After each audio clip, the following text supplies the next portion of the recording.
থাইল্যান্ডের যেটা কাপড়টা হয় অনেক সফট, আর ব্রাজিলটা হবে ছিদ্র ছিদ্রওয়ালা এরকম। তো এটা কাপড় বিদেশ বিদেশ থেকে আসে, এখানে ফিটিং হয়।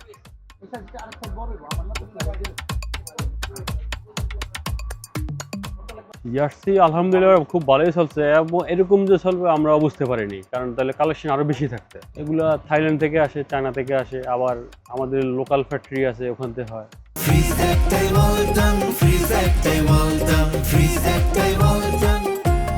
ফ্লিয়ার এডিশন যে থাইল্যান্ড, ওইটা সবচেয়ে বেশি বিক্রি হয়। তারপরে লোকাল চলে, এটা আনলিমিটেড, কারণ সবার বাজার তার এক না। একটা জার্সি 1100 টাকা তার যে 500 টাকা কিনে দিবে, সেটা তার এটা নিবে না, সে লোকালগুলো নিয়ে যায় 500, 600, 700 এরকম। আমাদের অনেক পুরনো দোকান তো স্পোর্টস, আমরা 1100 করেই পাইকারি মানে সেল করতেছি। অনেকে কেউ 1400 বেচে, কেউ 1500 বেচে, যে যেভাবে বেচতে পারে আর কি। সবচেয়ে বেশি জার্সি চলতে হলো আপনার আর্জেন্টিনা, ব্রাজিলের পরে হলো পর্তুগাল, স্পেন, তারপর জার্মানি চলে, ফ্রান্স আছে, ইংল্যান্ড। এই যেটা থাইল্যান্ডের জার্সি, ওই জার্সি টোটালি মার্কেটে কোনো মাল নাই, ঠিক আছে, এগুলো সব শেষ হয়ে গেছে আগে।